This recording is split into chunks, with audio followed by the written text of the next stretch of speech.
Muy bien, hasta ahorita se ha podido hacer análisis en DC y análisis en AC con dispositivos muy simples, es decir, resistencias, inductor, capacitor, nada más. ¿Ok? Y fuentes independientes de voltaje y de corriente. Hasta aquí creo que no hay problema, ¿no? Me imagino que no tienes ninguna duda, ¿verdad? No, hasta ahorita no, profe. Perfecto. Ok. Pero ahora vamos a subir un poquito más la- el nivel, porque vamos a empezar a tocar dispositivos no lineales. ¿Y a qué me refiero con esto? Bien, como dice aquí, la combinación ganadora para resolver circuitos no lineales es no resolver de manera directa estas ecuaciones no lineales. Suena extraño, pero no tanto. ¿Por qué? Porque en lugar de resolver ecuaciones no lineales, lo que se hace es linealizar el circuito. ¿Cómo se hace esto? Bueno, primero lo que se hace es obtener las ecuaciones lineales correspondientes, se resuelven y este proceso se repite hasta encontrar una convergencia. Aquí suena como método numérico y la verdad es que sí, justamente es donde se aplica ahora un método numérico. Lo veremos a su debido momento, pero bueno, esa es la idea. Bien, entonces, comenzando con esta idea de tocar dispositivos no lineales, vamos a ver que hace algunas sesiones atrás mencionaba la palabra modelado. Bien, modelar, ¿qué es? Es una representación. Si lo vemos desde el punto de vista del arte, vemos que no precisamente todo representa algo real de alguna otra forma, ¿sí? Están los modernistas abstractos, los cubistas, etcétera, etcétera, ¿no? Que para ellos es su representación de una cierta realidad. Pero sin embargo, eso es arte y eso es un modelado. Puede ser, el modelado significa que realmente se tenga que tomar un cincel y martillo y se modele piedra o que se tome arcilla y hacer la forma de algo, de un jarrón o lo que sea. No, no, no, no necesariamente. Sino el modelado es justamente, como menciono, una representación y esa puede ser en cualquier área, la verdad. En particular, en el caso de la física, eh, a veces los fenómenos naturales son tan complejos, son tan, a veces tan difíciles de explicar de cierta forma, que en lugar de eso, pues se trata de ver otras formas de poder explicar ese comportamiento, ¿no? Una de esas formas, una de esas maneras es utilizar ecuaciones matemáticas. Entonces, yo utilizando la matemática, números, ecuaciones, representaciones, símbolos, trato de explicar cómo se comporta algún cierto fenómeno. Bien, entonces, por ejemplo, la resistencia, ¿sí? La resistencia yo la puedo explicar en función de voltaje y de corriente. Si bien yo puedo tomar un dispositivo físico y lo pongo en una tablilla, si lo pongo ahí nada más, pues no hace nada. Inclusive, si yo quiero hacer mediciones utilizando un multímetro o, sí, un multímetro, pues lo que hace el multímetro es pasar una cierta cantidad de voltaje, de corriente, y de ahí se saca el equivalente de la resistencia que se está midiendo. Dependiendo de, bueno, esas son otra área, pero bueno, creo que se tiene la idea, ¿no? Además de que se tiene pues una fórmula general, es decir, que la ley de Ohm nos da voltaje, involucra voltaje, involucra corriente, involucra una resistencia. Si yo dejo como incógnita la resistencia, pero estoy inyectando una cierta cantidad de voltaje y una cierta cantidad de corriente, pues voy a obtener pues ese valor de resistencia, ¿no? ¿Estás de acuerdo? Sí, profe. Ok. Entonces, esa parte de la ley de Ohm de voltaje es igual a corriente por la resistencia, es una representación, es un modelo, ¿sí? Entonces, yo puedo decir que la resistencia es igual al voltaje entre la corriente. Ese es un modelo. Lo que estuvimos trabajando la sesión anterior con respecto a la capacitancia es lo mismo. Es el modelado que se puede hacer de la capacitancia con respecto a la frecuencia, que utilizando un método de análisis, bueno, yo puedo obtener un cierto valor de corriente o un cierto valor de voltaje. Bueno, si tomando en cuenta estas ideas, sí, yo sé que ahorita estoy medio filosofando, pero es que quiero que se quede claro este concepto, que en el caso, por ejemplo, de un diodo, el diodo es un dispositivo no lineal, ¿sí? Es un dispositivo no lineal 100%, porque si recuerdas tus clases de física de semiconductores, ahí se ve que las características no son lineales, sino son exponenciales. Y que, pues justamente, al tener un término exponencial, ya deja de ser lineal. Sin embargo, como mencioné anteriormente, al inicio de esta sesión, yo puedo resolver una ecuación, eh, o puedo analizar un circuito, perdón, que tenga un diodo, pero no precisamente al resolver una ecuación no lineal, sino más bien lo que voy a intentar hacer es linealizarlo en la medida de lo posible para que yo pueda obtener un cierto valor. Ahora bien, por lo regular, el método que se utiliza para obtener un valor, en el caso de un circuito que tenga dispositivos no lineales, es Newton-Raphson. Eh, sí, más o menos recuerdas cómo es el método de Newton-Raphson. Sí, más o menos. Ok. Si recuerdas, ahí involucra un jacobiano, es decir, sacar derivadas parciales de ciertos, de una o varias ecuaciones, ¿sí? Sí. Ok. Bien, entonces, yo, yo tengo el método numérico para resolver el circuito, ok. Pero antes debo de tener la ecuación correspondiente, pues, para justamente realizar ese análisis y obtener el punto de operación, que básicamente es lo que me interesa a mí, el punto de operación. Bueno, entonces, para el caso del diodo, eh, bueno, si utilizamos un simulador SPICE, bien, el formato que yo utilizo para meter un diodo en el netlist de SPICE, pues yo tengo que darle, de utilizar primero la letra D, que se indica que es el dispositivo que es un diodo, el nombre, que puede ser un número o un nombre, después el nodo donde considero que es el ánodo, el siguiente nodo que sería el cátodo y un nombre de modelo. Es así como funciona SPICE. Bueno, eh, yo para poder utilizar este modelo, pues yo tengo que utilizar ya después, más adelante, dentro del netlist, este punto model para indicar qué es.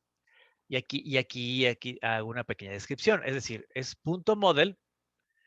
Después, el nombre del modelo que tú le das, que es el que está utilizando aquí este diodo, bien, indicas con esta D, eso sí es importantísimo, se tiene que indicar esta D para decir que es diodo, y aquí son ciertos parámetros, IS, N, RS, CJO, TT, BBV e IBB.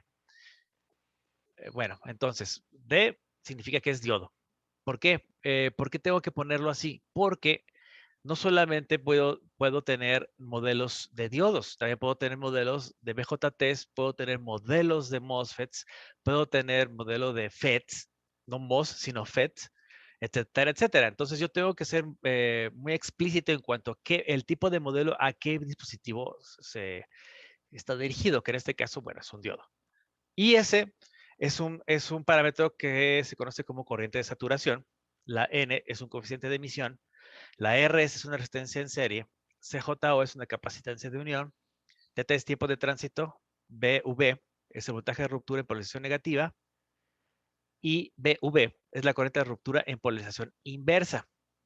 Bien, y tú puedes preguntarte, bueno, ¿y por qué estos parámetros? Bueno, Digamos que estos parámetros me ayudan a poder definir qué tan preciso, qué tan fino quiero trabajar con el diodo. Si yo no pongo muchos de estos parámetros dentro del el simulador de SPICE, va a tomar valores por default. Sin embargo, por ejemplo, un 1N4001, por ejemplo. Ese diodo, si tú vas a la hoja de especificaciones, te da el valor de IS, te da un valor de lo que vale N, te da el valor de RS. Entonces tú puedes tomar esos parámetros, meterlos en el netlist y entonces tú estarías haciendo una simulación, pero con valores reales. Y entonces esa simulación, eh, cuando tú armes tu circuito, se va a parecer mucho a lo que los resultados se van a parecer mucho a lo que simulaste, o quizás se parezcan mucho. De tal forma que tú vas a poder tener una idea general o muy particular de cómo se va a comportar tu circuito. Bueno, pero ¿por qué menciono esto? Bien, porque para el caso de SPICE internamente, ¿sí? Y para continuar nuestra parte de tocar lo de sobre MNA, ¿sí? Nosotros ya conocemos este símbolo de diodo. Aquí está el nodo, bueno, este es el nodo, sería el nodo donde está del ánodo, este sería el nodo del cátodo.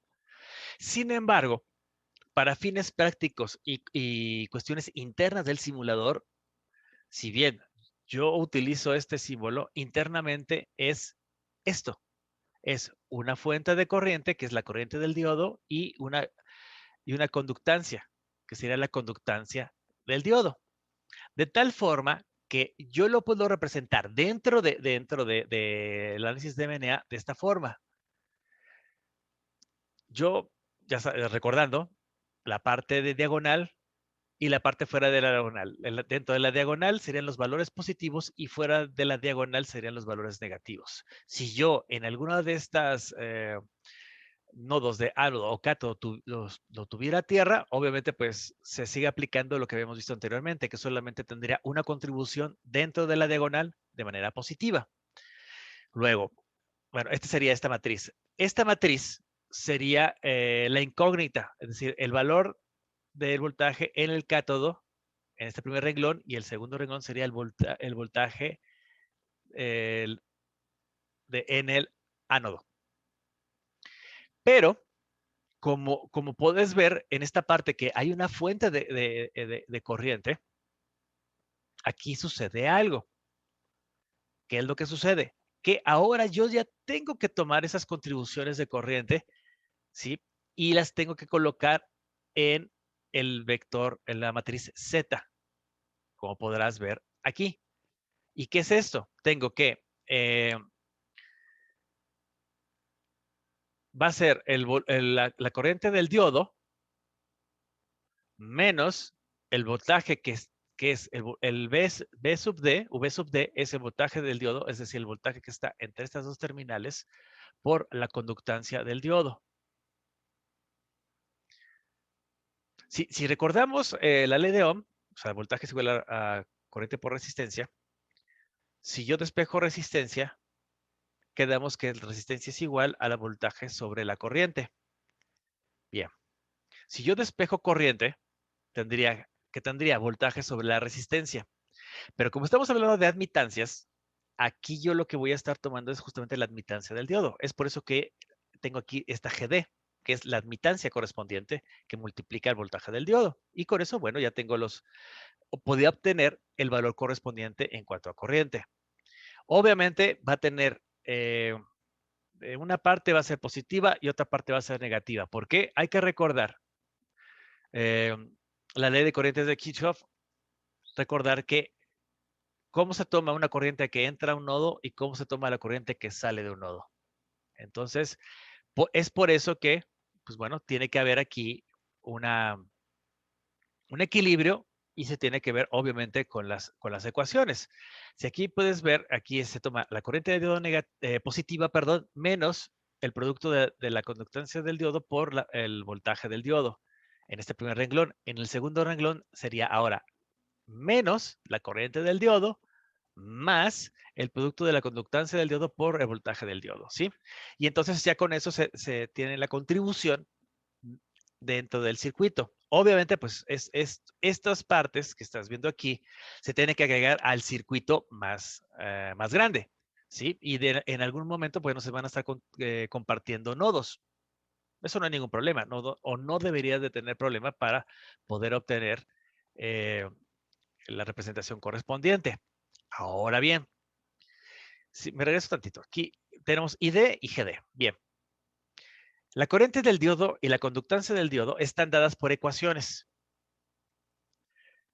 La corriente del diodo es relativamente simple. ¿Por qué relativamente simple? Porque esa ya está definida desde hace mucho, insisto, desde la parte de semiconductores, de la física de semiconductores, y dice así, que la corriente del diodo va a ser igual a esta corriente de saturación que multiplica a la exponencial del voltaje del diodo sobre esta N por este voltaje térmico, y esto dividido, restado -1, más una corriente de saturación de diodo en inversa, o sea, reversa, por la exponencial del voltaje de diodo sobre, ahora este parámetro se tiene de manera directa con la N, esta N es inversa o reverse, que multiplica a este voltaje térmico, y esto -1.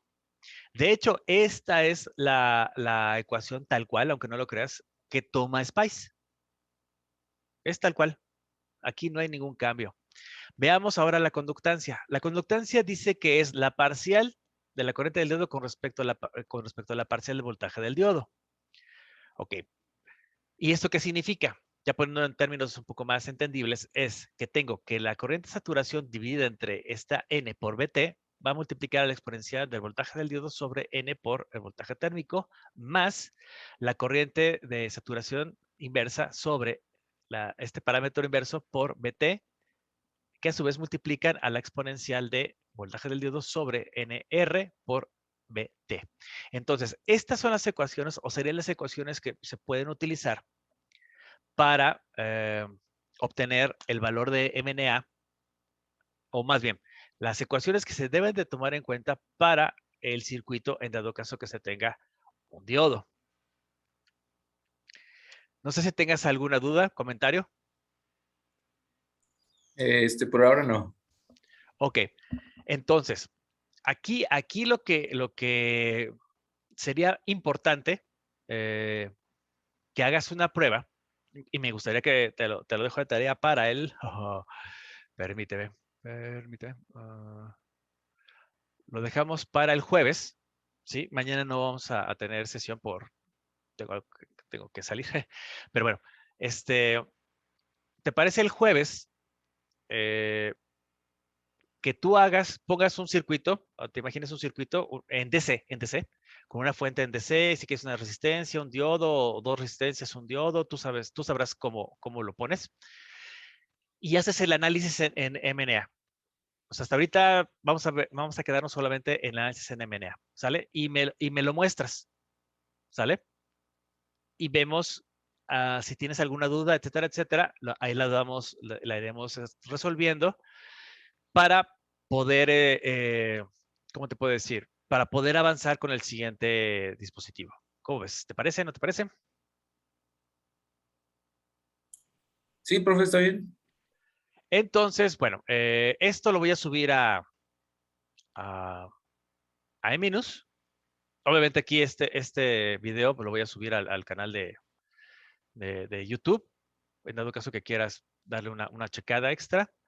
Y pues bueno, entonces eso quedaría. En dado caso que pudieras tener alguna otra duda, mándame un mensaje por el WhatsApp y en cuanto pueda yo te lo respondo. ¿Está bien? Correcto, profe. Ok, sí, esta sesión sí fue bastante corta porque me interesa nada más tocar y ir poco a poco con la parte de los no lineales. Sale. Otra cosa, perdón. Otra cosa que se me estaba olvidando. Déjame, me regreso. Ay. Déjame, me regreso a esto. La pregunta que te voy a hacer es, ¿sabes cuánto vale el voltaje del diodo?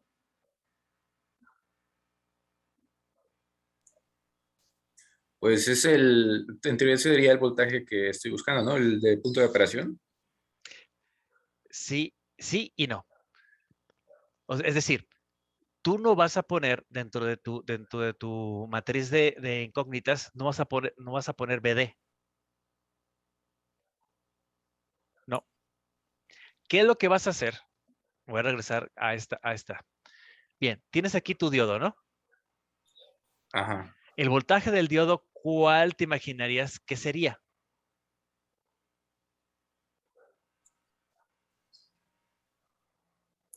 ¿Sería la diferencia entre NC y NA?